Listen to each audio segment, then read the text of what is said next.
afternoon, everybody. This is Cliff Schechter. I'm filling today for the great Leslie Marshall. And, of course, that would make this the Leslie Marshall Show. Thanks for listening. I'll be with you for the next hour. We'll talk to some pretty exciting people.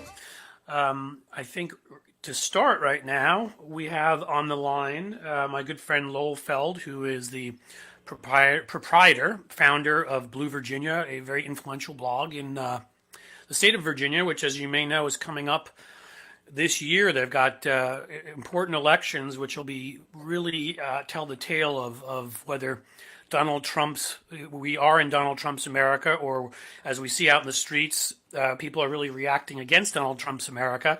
And I think Virginia, like New Jersey, the two big off-year election states, we're gonna learn a lot. So I thought it'd be a great idea to have Lowell on. Lowell, are you here? Yes, I am, Cliff. Good to talk to you, and thanks for having me on. Oh, no problem. I think we should let people know that Lowell's blog, your blog, is not just an important one. Literally, Tim Kaine said during the election when he was a vice presidential candidate that he looked at it first every day. And a lot of people give you credit with helping electing not only Tim Kaine, but Jim Webb. That one you might take back. I don't know. The Jim Webb one I don't talk about too much these days with some of the things he's been saying. He was just on Meet the Press yesterday, if you saw that one, but talking about how the Democratic Party has supposedly lurched to the left. But anyway, it was great at the time. We ousted George Allen, who was... Which makes it all worth it, really. U.S. Senator with millions of dollars in the bank account, and we took back the U.S. Senate that year in 2006. So it was worth it. Even if Webb I think that is definitely worth it, taking out George Allen, and I in that election, first of all, Jim Webb was striking a bit more of a populist tone back then. He seems to fly back to the left and the right over the years a lot. So yeah, I guess that. But you, I mean, look, there's no doubt with what you did there. Because in the end, I think Webb won by about 7,000 votes. You something like that. You can tell me. Yeah, I mean, we were up close. Till midnight, and actually George Allen was ahead all night until the late returns came in from Fairfax County and a few places, and like some of the absentee votes. So yeah, it was really close, and it was very exciting. One of the most exciting races, certainly that I've ever been involved with. But it was a fun race. I mean, we had the macaca incident, of course. Oh, that's right. Confronting our Indian American tracker and calling him a macaca, a word that nobody had ever heard before, and we all learned what that word meant. Yeah, like that. It was a crazy campaign. So yeah, great times. Great times, but I mean, seriously, I do say this, and I think it's important to go beyond just what you've done and talk about in general. People who live in states who know the terrain, and who write about it and write about what's going on in an honest way at their blogs, because blogs become not just a media, an amplifier of ideas, but also a way that people on the left can often get organized and show up. And I don't think there's a better example than yours, because it's played a role. Look at what's happened in Virginia just over the last decade. It went from a solid red to then purple, and now where it's more blue than, frankly, a good half dozen other states that have been swing states for a long time. Far more blue, sadly, than the one I'm sitting in that's always been considered a preeminent swing state, which is Ohio. Right. So, Ohio. So I won't keep singing your praises and embarrassing you. Well, I appreciate it. You can keep going on all day like this. I'm enjoying it, so feel free. So now that we've established you're at least the smartest man in Virginia, maybe alive in general, let's talk about what's coming up this year. What do you put together a spreadsheet that you're kind enough to share with me. There are a number of districts that Hillary Clinton won in. Enough potentially to, I don't know if it's enough to take back the state house. We are well behind there, but maybe I'll let you talk about that. You're the expert. What is possible, and what do we need to do to send that message to Trump and the Republican Party by having a huge night in Virginia? All right. Well, first of all, a little background. I don't know how many of your listeners know about Virginia, but we have this year. Virginia has these odd year elections. It's very odd in a way, but it always has been this way. We also have term limited governors, one term only. So Terry McAuliffe is coming up to the end of his one term. So this year we will have elections for governor, lieutenant governor, attorney general, and the entire House of Delegates. The House of Delegates right now, despite the fact that Virginia is kind of a leaning blue state. We control the two U.S. Senate seats, the governor, lieutenant governor, attorney general. The House of Delegates only has 34 Democrats out of 100. But is that partially due to their our old friend Yep. gerrymander, but also Yep. because Democrats don't show up in the non-presidential years, the non-federal election years. So that's a big challenge for us. We have in this state, we have 17 of those House of Delegates districts are currently controlled by a Republican, but they were won by Hillary Clinton in November. So we have the voters there. We know they're there. They voted for Hillary Clinton in November.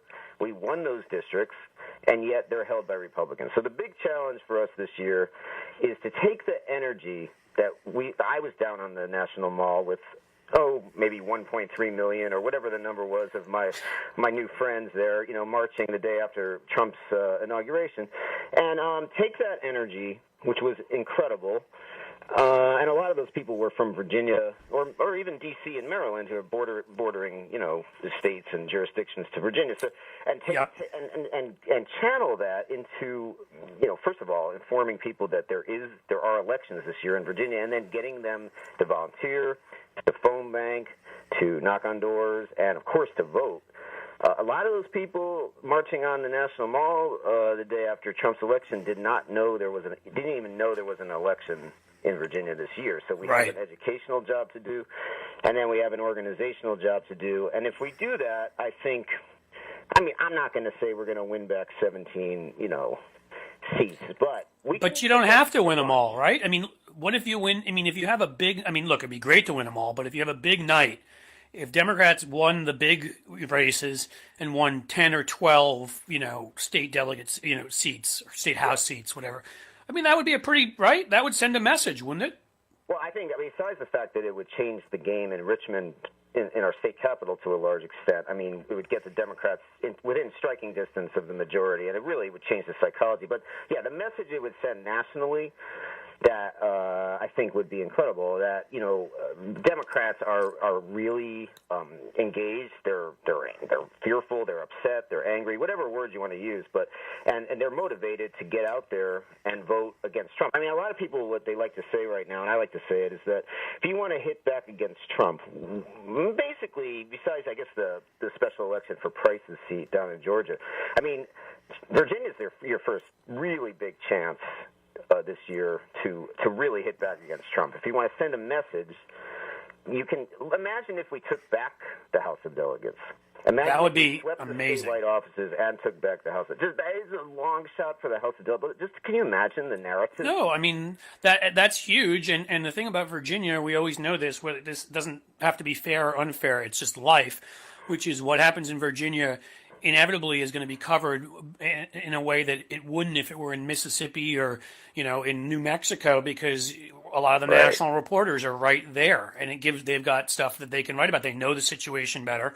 Mm-hmm. So that's huge. Obviously, it also changes the dynamics. Barbara Comstock, who we all have hated for a long time now, is in a district that Hillary Clinton won by something like 10 points, and that's on the congressional level. So we start undoing the gerrymanders, right? And that's huge too, just in terms of down the line, of course, redistricting. Right. Well, in terms of if we win the governor's mansion this year, if we hold the governor's mansion this year, then that's for 4 years, of course. So that takes us past 2020, the census, and then into 2021 when redistricting happens. So that means at least we have the governor's mansion, and at least we have at least maybe a veto on anything, assuming we don't have control of the General Assembly, then at least we have a major say in what those lines look like. Because this is what, in state after state, what Republicans have done is they have made a huge effort to take control of the state legislatures, and they've used that to both pass terrible laws in their states and to gerrymander their states into oblivion, basically, for the Democrats, where you have states that are 50-50 or even slightly leaning Democratic or whatever, where they control the legislatures, and then they draw the lines for... Believe me, I can give you guys a treatise on this, living in Ohio, where, yes, Trump won bigger this time. Well, actually, you know what? We need to go to a break, but we'll be right back with Lofeld, and we'll continue talking about off-year elections and Donald Trump and much else.